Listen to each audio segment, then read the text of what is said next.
Pode ser, pessoal. Continuando aqui nosso vídeo com essas dicas de materiais que vão ser importantes aí para complementar, para enriquecer a sua aula. Dando sequência aqui, nós já trabalhamos essa questão da introdução, onde o livro Compreendendo Todas as Parábolas de Jesus, o guia completo de Kline Snodgrass, ele traz bastante conteúdos que são muito importantes, muito relevantes, né, e traz aí um entendimento acerca do valor do uso das parábolas no ensinamento de Cristo, né, e como isso ampliava a possibilidade da pessoa ser confrontada, ser instigada a querer ter mais conhecimento acerca essa revelação desse conteúdo que Cristo estava trazendo através dos seus ensinamentos, e como você pode pegar algo abstrato e dar a ele uma roupagem de concreto através de uma narrativa, de uma história, né, de uma parábola, com a qual aquela realidade ficava demonstrada, né, ficava, vamos dizer assim, elucidada, de uma forma como as pessoas pudessem observar aquilo num plano prático, né. Então, o arrependimento através das atitudes do filho pródigo, o perdão através da atitude do pai. E aí temos um grande exemplo aí de como as parábolas elas ilustram, de como elas trazem a possibilidade de acesso a um conhecimento muito mais profundo. E aí, dando sequência, aqui você vai passar para o ponto 1, então, né? Ponto 1, tratar acerca do conceito. Então tem a conceituação, que já é trazida aqui em revista, e eu quero trazer, então, um acréscimo, né? Como você já tem aqui o conteúdo da revista, eu quero trazer um acréscimo no sentido dessa definição de parábola, nessa parte aqui do conceito, a conceituação da parábola, desse livro que está indicado aqui. Todas as parábolas da Bíblia, tá? Todas as parábolas da Bíblia. O livro anterior, da editora CPAD, desculpe, e este livro é da editora Vida. Editora Vida, vamos para a página 9 do livro Todas as Parábolas da Bíblia, para vermos aqui a conceituação, tá? A parte do conceito. O significado do termo parábola, ele diz aqui na página 9. Embora estejamos inclinados a limitar o significado de parábola às parábolas de Jesus, encontradas nos 3 primeiros evangelhos, na verdade o vocábulo tem uma flexibilidade de emprego. O vocábulo tem uma flexibilidade de emprego. Então ele está procurando deixar claro que nós fazemos um uso bastante específico de parábolas, nos referindo ao uso que o Senhor Jesus Cristo fazia. Então, nos seus ensinos, o Senhor Jesus Cristo priorizava o uso das parábolas, principalmente falando aí com a multidão, mas que não podemos limitar o conceito de parábola àqueles usos realizados, feitos pelo Senhor Jesus Cristo, que haviam outras parábolas, que existem parábolas em outros lugares, sendo usadas por outros personagens. O significado de parábola, as parábolas do Senhor Jesus Cristo, encontradas nos 3 primeiros evangelhos. Na verdade, o vocábulo tem uma flexibilidade de emprego, pois abarca diferentes aspectos da linguagem figurada, como os símiles, as comparações, ditados, os provérbios e assim por diante.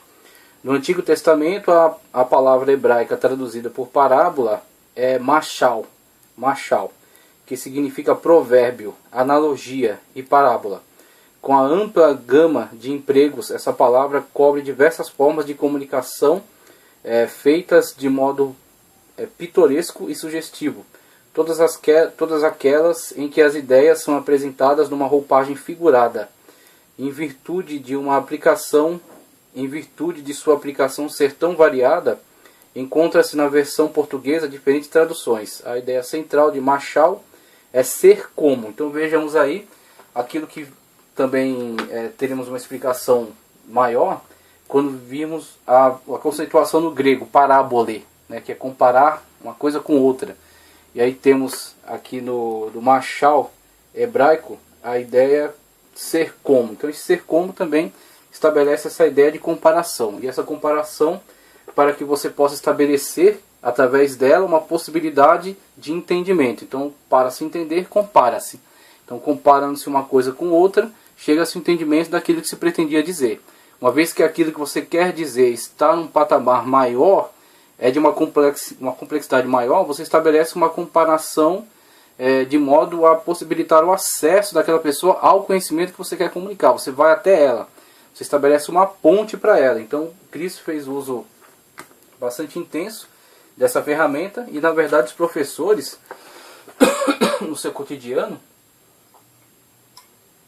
também lançam mão dessa ferramenta para poder estabelecer um caminho, né, estabelecer um veículo por meio do qual o aluno possa ter acesso ao conteúdo a ser transmitido. Então o professor dá exemplos, ele faz comparações, ou ele faz contrastes, né, estabelece, ó, isso aqui é diferente disso. Através do contraste estabelecido, começa a se perceber características que não eram vistas pelo aluno. Então você tem diversos recursos, diversas ferramentas por meio das quais você consegue comunicar o conhecimento. E a parábola engloba essas ferramentas, né? A parábola, como ele está definido aqui, ela é bem ampla, né? Então, inclusive ela tem várias definições aqui dentro da língua portuguesa. Em virtude de sua aplicação ser tão variada, encontra-se na versão portuguesa diferentes traduções. A ideia central de Marshall é ser como, e muitas vezes refere-se a frases constituídas em forma de parábola, característica da poesia hebraica. O vocábulo nunca é usado no sentido técnico e específico de ser correspondente neotestamentário. Então, a diferença entre o correspondente neotestamentário e o hebraico Marshall. Pode ser encontrado no discurso figurado de Balaão. Então proferiu Balaão a sua palavra. Então proferiu Balaão a sua palavra. Livro de Números 23, 7, 18 também, 24, 3, 15. O mesmo termo é usado em ditados proverbiais curtos e substanciais. Pelo que se tornou em provérbio. Está Saul entre os profetas, se tornou essa frase se tornou um provérbio, né? Um provérbio, como ele diz aqui, características, né? Curto. Então ele traz uma ideia limitada, traz uma ideia objetiva, direto. E o provérbio então pode se tornar, essa frase então tornou-se um provérbio, né? Como ele colocou aqui.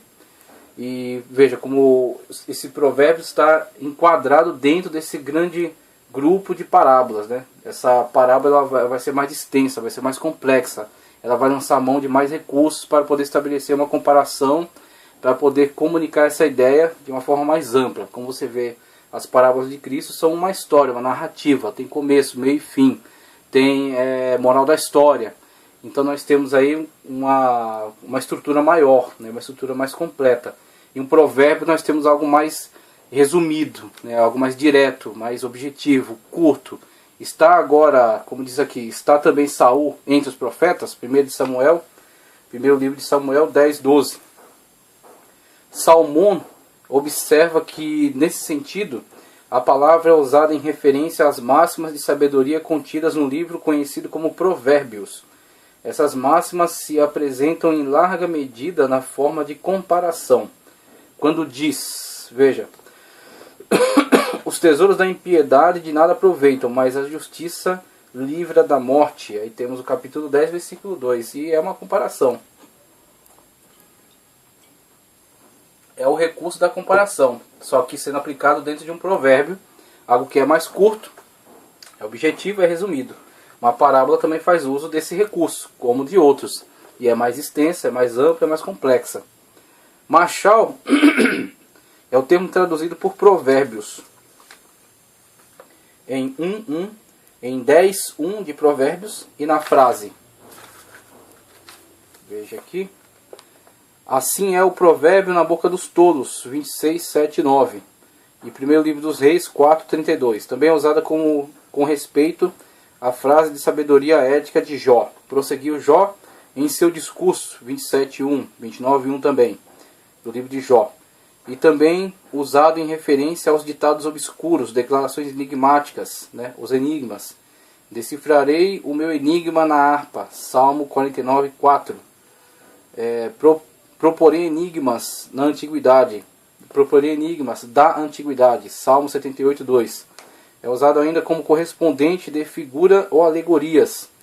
Veja aí, fala aos filhos de Israel. Número 17:2. Livro Números 17:2. E também o 24:3. C.W. Emmett, no dicionário dos Evangelhos, organizado por Hastings, observa que há 5 passagens no Antigo Testamento, geralmente citadas como a mais próxima representação da parábola, no sentido técnico do termo. Cumpre salientar que em nenhuma dessas passagens se encontra a palavra parábola. Como já vimos, quando temos a referência, não temos o referente. A parábola propriamente dita, né? De igual modo, quando temos o referente, não encontramos a referência. Uma coisa ou outra estarão presentes ali naquela citação, né? As parábolas de Natã, veja aí, toda a constituição de uma parábola, toda aquela narrativa de Natã para Davi, envolvendo ele naquele contexto e conduzindo àquela mesma conclusão, né, que ele pretendia. Então veja só como aquilo que foi definido aqui atrás, né, toda aquela questão envolvente daquela narrativa, que é ficcional, mas que está relacionada à realidade, tá certo? Está intimamente relacionada com a realidade. Inclusive quando vemos o filho pródigo, ele não tem nome, ele não tem RG, CPF, qualquer coisa que o identifique como uma pessoa individual, uma pessoa distinta. E isso deve-se ao fato de que no espaço onde poderíamos colocar o nome, o RG, qualquer coisa que identificasse o filho pródigo como um indivíduo, tem que ficar em aberto, porque ali pode colocar o nosso nome, pode ser colocado o nosso nome. Em algum momento eu ou você podemos ser o filho pródigo. Assim é que essa narrativa da parábola tem essa liberdade com esse propósito, né? E a narrativa de Natã, ele tinha exatamente o propósito de conduzir o rei àquela conclusão. Uma vez chegando àquela conclusão e àquela lição de moral, aquela mesma conclusão foi por meio da qual ele confrontou Davi em seu pecado, confrontou Davi em seu crime, em sua atitude criminosa. E pôde então trazer o rei de volta à consciência, quando ele caiu em si e viu o monstro que ele havia se tornado.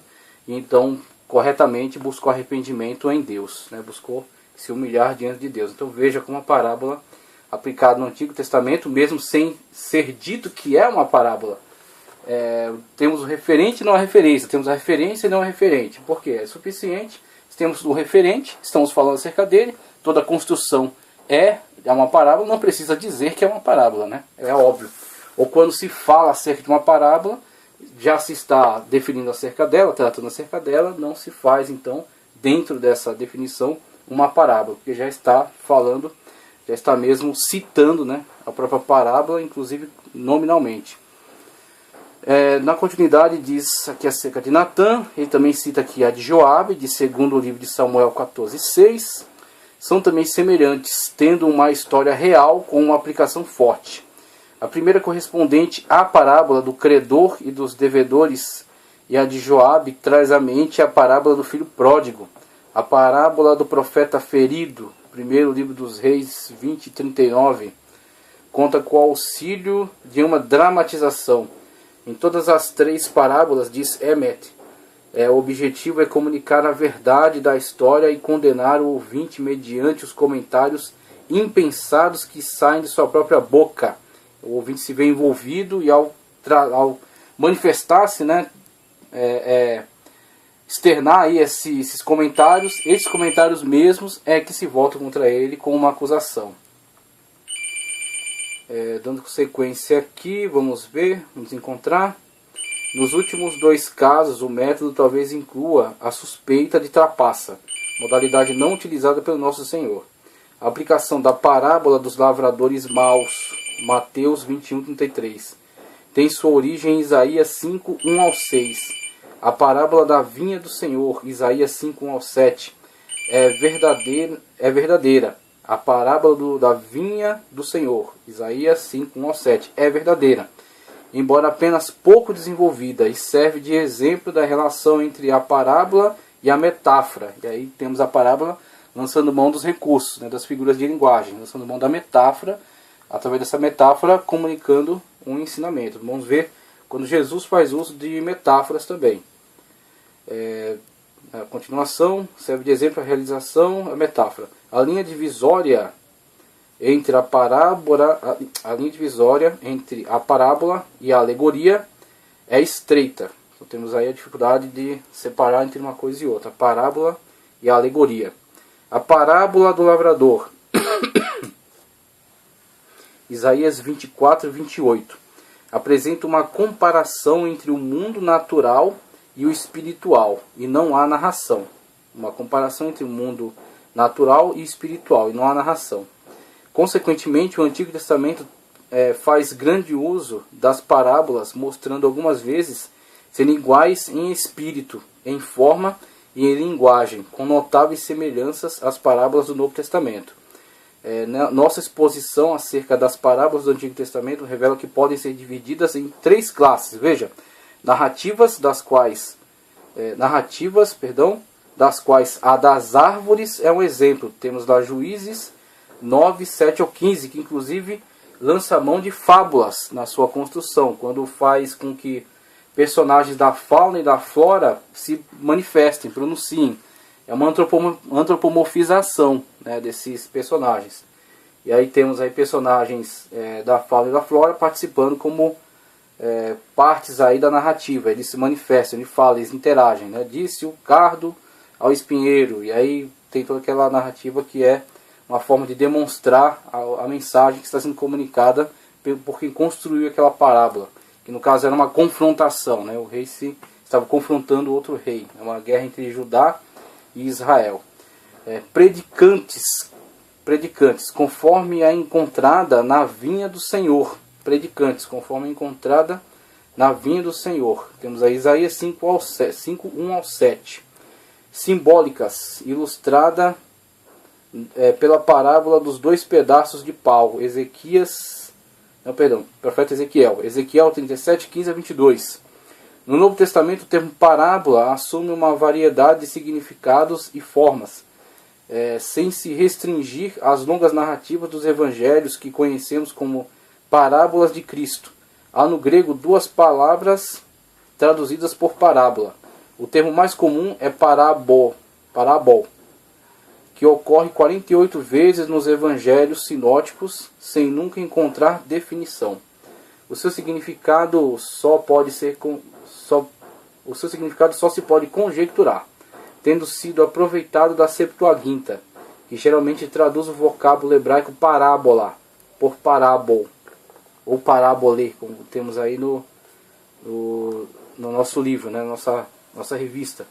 Há sobretudo 2 ideias presentes na raiz da primeira palavra, a saber, representar ou significar algo, semelhança ou aparência. Esse termo grego significa ao lado de, ou lançar, ou atirar, transmitindo a ideia de proximidade, num cotejamento que visa a verificar o grau de semelhança ou de diferença.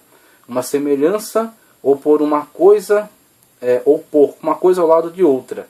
Certo escritor disse que o vocábulo original significa comandar ou governar, como um príncipe cujos preceitos e ordens de justiça devem ser obedecidos pelo povo. Outro vocábulo traduzido como parábola é paroimia,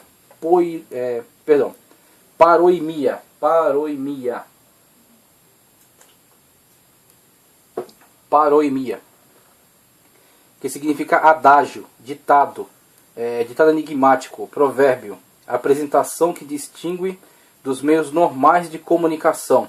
Esse termo é praticamente próprio de João, que o usa 4 vezes. Paroimia, tá? Paroimia. Esse apóstolo nunca usa o primeiro termo parábol, que é o único dos 2 usados por Mateus, por Marcos e por Lucas. Paroimia, usado na Septuaginta por João, denota um provérbio ou parábola, tirado dos acontecimentos e objetivos do dia a dia, disponível para uso público e para esse fim destinado. O que se dizia uma vez, em qualquer caso, poderia ser repetido sempre nas mesmas circunstâncias. Encontra-se flexibilidade no uso do termo parábola, quando aplicado a ditos provérbios concisos.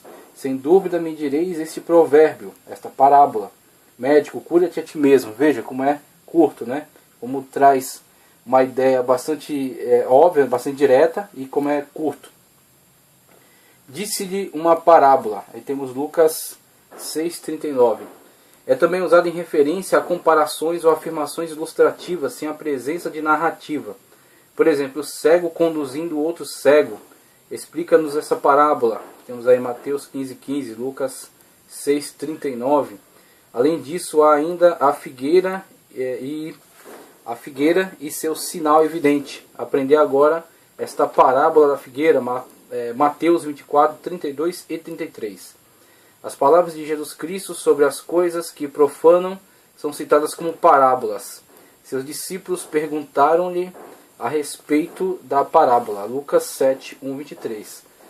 Na nossa versão, o termo parábola é traduzido por figura, e daí Abraão também em figura. Parábola o recobrou. Hebreus 11:19. Muitas das figuras de linguagem usadas por Jesus contêm a semente da parábola. Outras chamadas parábolas são simplesmente símiles ou comparações maiores. Pense sobre esta parábola embrionária. Pode o cego guiar o cego? Pode o cego guiar o cego? É chamado parábola, e quando você analisa o que ele está fazendo aqui, ele está lançando mão de uma figura de retórica chamada símile. Está comparando, estabelecendo aí este e aquele. E através dessa comparação ele traz a sua ideia. Pode o cego conduzir outro cego? Então, uma vez que um tem essa deficiência, como ajudará o outro que tem a mesma deficiência? Nessa pequena frase, essa pequena citação curta, ele comunicou toda a sua ideia, né? E pode aí, inclusive, desmontar um grande argumento, né? Então, pessoas que na verdade se entendem como condutoras da humanidade, e Cristo disse, são cegos e não podem conduzir outros cegos. Através de uma pequena frase, um símile, uma pequena parábola. Inclusive é interessante ver essas duas definições que ele nos forneceu, né? O parábola, que aparece como parábole na nossa revista, e o paroimia, que ele traz aqui, isso mesmo, paroimia, que ele traz aqui como sendo, relacionando-se essas citações mais curtas, né? Esse uso dessas citações mais curtas. Para encerrarmos aqui, Fairbairn diz que precisamos apenas desenvolver essa pequena indicação para termos uma história perfeita. Dois cegos são vistos levando um ao outro pela estrada e, depois de lutarem contra as dificuldades, ambos caem no fosso ao lado da estrada. Nesse provérbio sucinto e ilustrativo de Jesus, temos a substância, embora não a forma da parábola. Nos episódios acima, os aspectos comuns da vida são empregados para ressaltar uma verdade mais sublime. Se entendermos o uso dos termos já citados, estaremos prontos para responder a pergunta: o que é exatamente uma parábola? O que ela não é? O que é exatamente uma parábola? O que ela não é será compreendido quando examinarmos sua natureza. O uso constante de um termo com o significado de semelhança, tanto no hebraico como no grego, torna evidente que uma característica essencial da parábola está em unir duas coisas diferentes, de forma que uma ajude a explicar a outra e a ressaltar a outra. O estudo das parábolas de Cristo nos convence de que eram mais que uma boa escolha de ilustrações acerca da verdade que ele queria transmitir. A parábola já foi explicada como um símbolo externo de uma realidade interna, e também o seu poder está na harmonia expressa entre o mundo natural e o espiritual. Temos aqui Bond em The Master, o maior dos mestres, The Master Teacher, né? O maior dos mestres. Explica a parábola como uma figura retórica que traduz por contrastes e similaridades. Veja aí os recursos da parábola, né? Contrastes e similaridades, todos para trazer essa elucidação. As leis e os fatos naturais empregando os termos da vida espiritual. A narrativa fiel à natureza ou à vida é usada como propósito de comunicar verdades espirituais à mente do ouvinte. A mente do ouvinte, isso aqui. Certa estudante da escola dominical chegou quase lá. Aqui, certa estudante da escola dominical chegou quase lá, entre aspas, quando disse que, para ela, a parábola era uma história terrena com um significado celestial. As parábolas demonstram haver harmonia pré-ordenada entre as coisas espirituais e as naturais, usando-se objetos materiais para expressar verdades espirituais e revelar que a natureza é mais do que aparenta ser. A natureza é um livro de símbolos, Fato que Tertuliano tinha em mente quando escreveu: todas as coisas da natureza são esboços proféticos das operações divinas. Isso aqui para mim é maravilhoso. Vou até repetir aqui porque é de fato enriquecedor para nós. Uma frase que vale a pena ser citada. Fato que Tertuliano tinha em mente quando escreveu: todas as coisas da natureza são esboços proféticos das operações divinas. Deus não apenas nos conta as parábolas, mas as executa. É impressionante como ele traz para o plano prático, concreto, realidades celestiais. E nos comunica então essas verdades, né? Trazendo do abstrato para o concreto, né? E fazendo com que essas verdades sejam não somente ouvidas, né? Imaginadas, sejam vivenciadas. Você tenha quase que a sensação do personagem que está envolvido naquela narrativa, naquela história, naquela parábola, naquele símile. Então você entra de fato naquele contexto, né? Charles Kingsley reforça esse sentimento nesse parágrafo. Este mundo terreno que vemos é um retrato exato, o padrão do mundo espiritual e celestial que não vemos. A afirmação de Paulo sobre o mundo visível de Deus, que nos instrui acerca dos mistérios da fé e dos deveres morais, diz: pois os atributos invisíveis de Deus desde a criação do mundo, tanto o seu eterno poder como a sua divindade, se entende claramente, se veem pelas coisas que foram criadas. Romanos 1:20. Tem uma continuação, mas eu vou encerrar por aqui esse trecho, que eu creio que já tem elementos suficientes aí para nós começarmos a entender um pouco acerca das parábolas e da sua grande importância em revelar conhecimento profundo e conhecimento de origem espiritual. E agora eu quero passar também nesse vídeo alguns recursos de linguagem que são empregados. Então temos aí no 2 da nossa revista distinções entre a parábola e outras figuras de linguagem. E para trazer um acréscimo a vocês, além do que a revista já fornece, que a revista dela já traz conteúdos maravilhosos, a gente vai fazer uso aqui do material na página 13, primeiramente. Página 13, tá?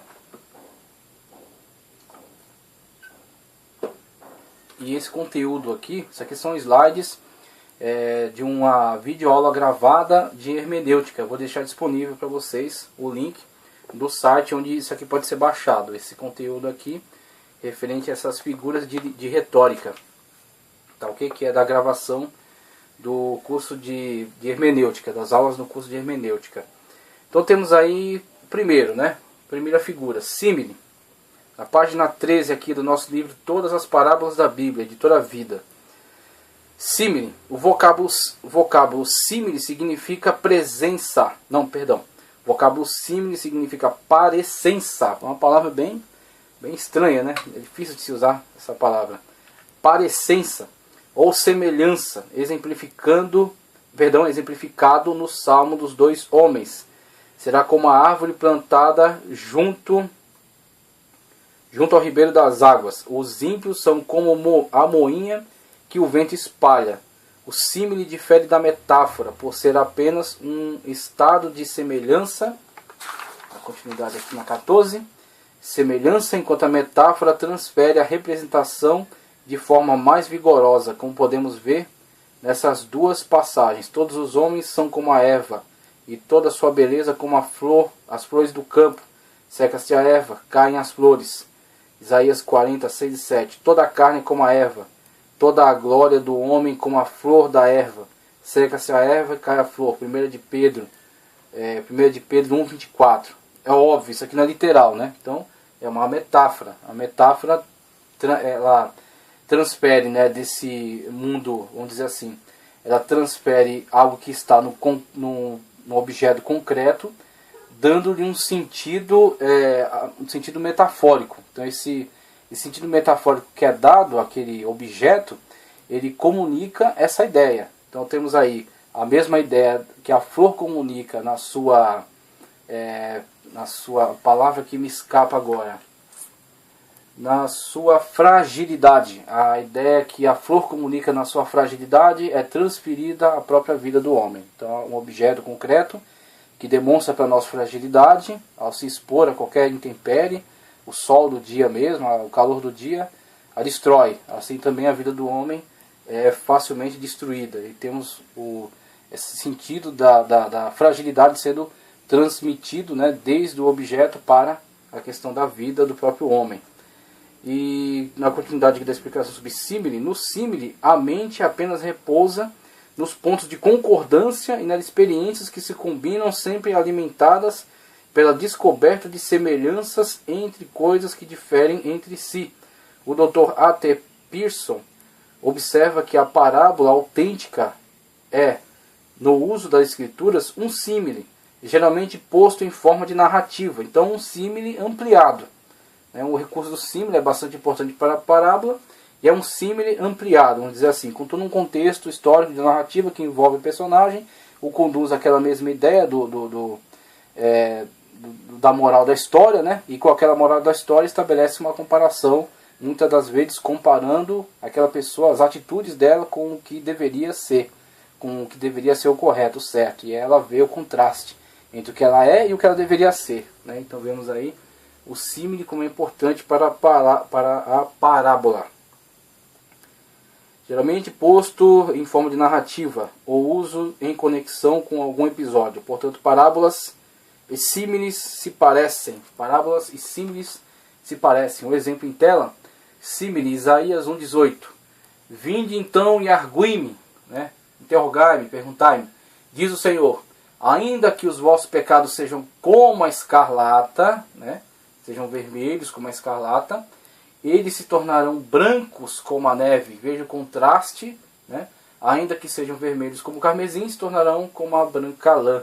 E aí, através desse contraste, Deus comunica aí a sua promessa de restauração, transformação, regeneração do reino de Israel, desde que submetido, né? Desde que obediente à sua sagrada escritura.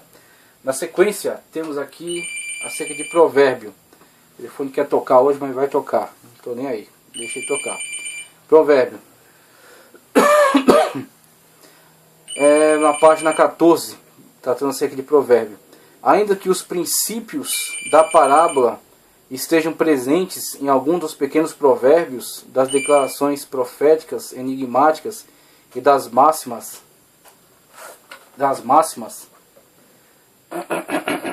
na continuidade, e das máximas enigmáticas da Bíblia, primeiro livro de Samuel 10:12, Salmos 78:2, Provérbios 1:6, Mateus 24:32, Lucas 4:23, no entanto, diferem do provérbio propriamente dito, que é em geral breve. Então veja aí as características, né? Como o provérbio, ele diferentemente da parábola, que tem toda uma questão de uma narrativa, esse símile ampliado, o provérbio ele é mais reduzido, ele é mais direto, ele é mais objetivo, né? Então temos aí o provérbio, é uma ferramenta semelhante à parábola, mas tem essas suas características próprias. É propriamente dito que em geral é breve, conforme diz aqui.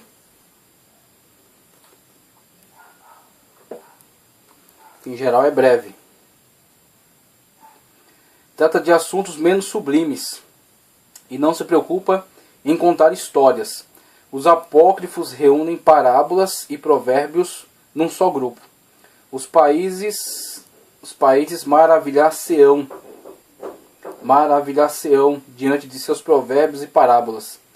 Ele buscará os segredos das sentenças importantes e estará familiarizado com as parábolas enigmáticas. Temos aqui então a questão de provérbios sendo esclarecida. Eu coloquei um exemplo em tela, para dar uma sequência aqui com outra figura, para entender os provérbios e sua interpretação, as palavras dos sábios e suas proposições. Curto, direto, não se estende em outras ideias maiores, traz aqui de uma forma bem clara qual é o seu objetivo, qual é o seu intuito, né?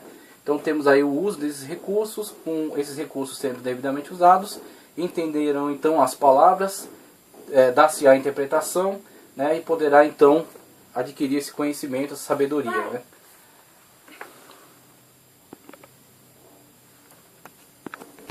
Pai, a chave que tá aqui não... Ah, peraí. Então, dando sequência, nós vimos que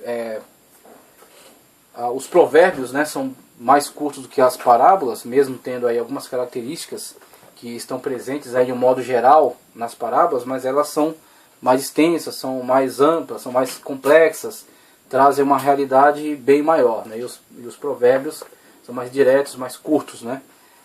Então, dando sequência aqui às figuras, temos aí as figuras de retórica ainda, tratando acerca de metáfora. Metáfora ainda na página 14. Na página 14 temos conteúdo sobre metáfora. A Bíblia é rica em linguagem metafórica. A metáfora afirma de modo inconfundível que uma coisa é totalmente...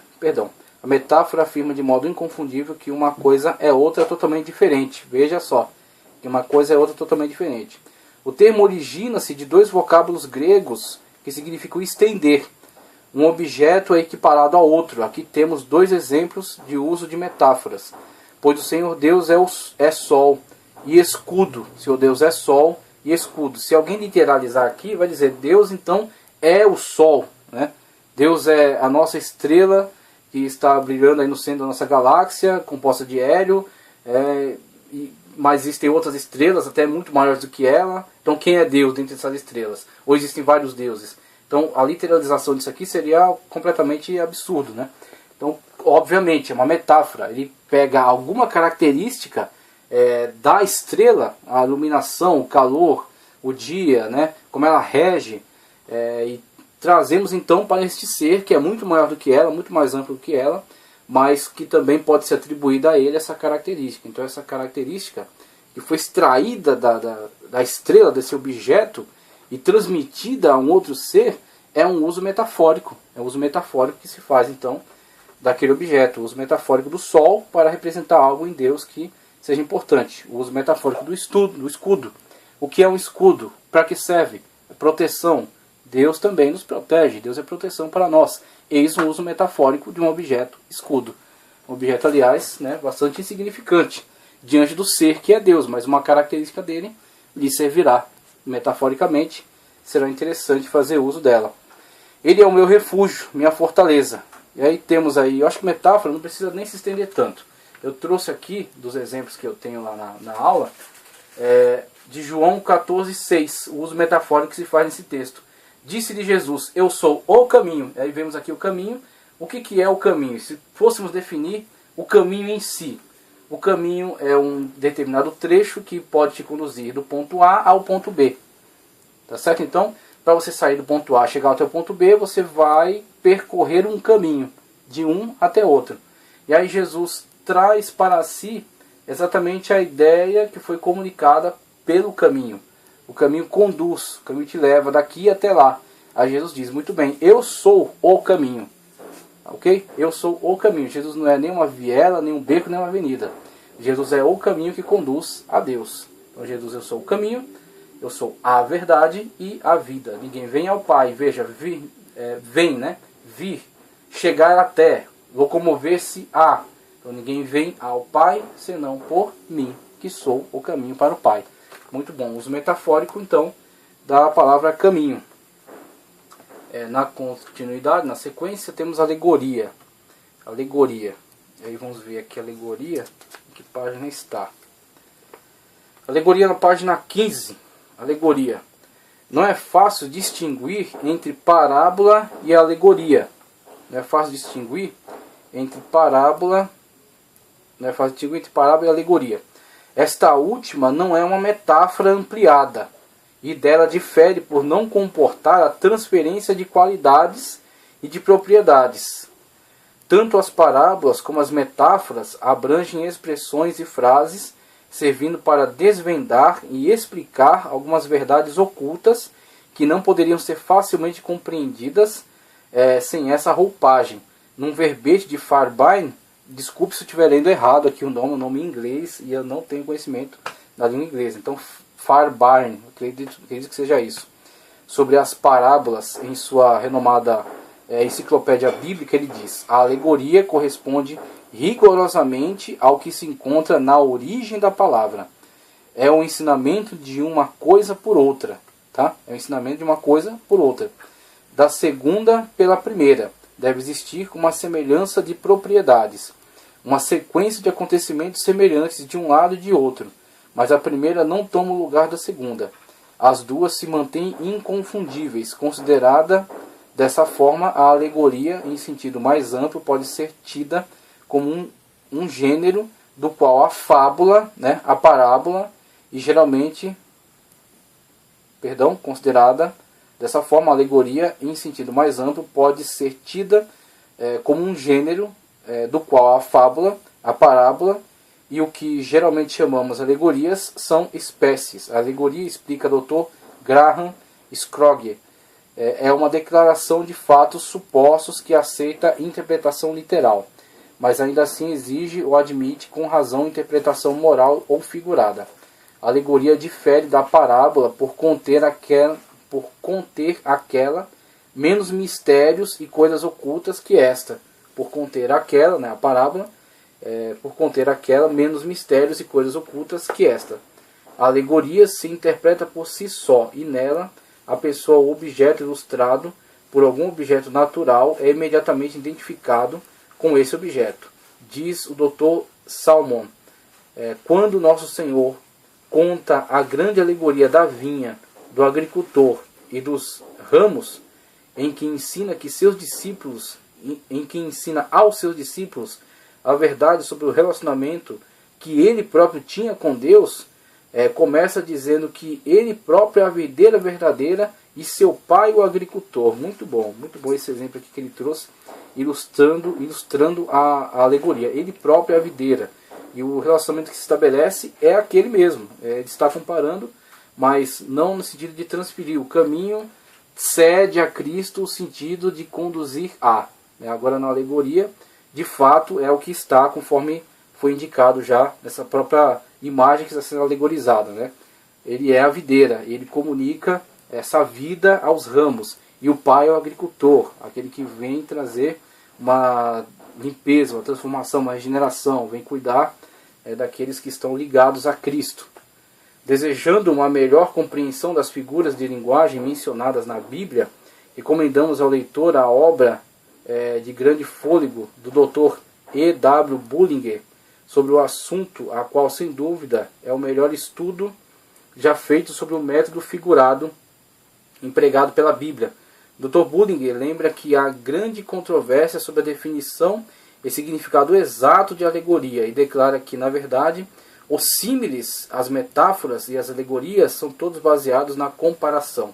Símile é a comparação por semelhança, metáfora é a comparação por correspondência, alegoria é a comparação por implicação. Na primeira, a comparação é afirmada, na segunda é substituída, na terceira é subentendida. A alegoria é então diferente da parábola, pois esta é um símile continuado, enquanto aquela representa algo ou dá a entender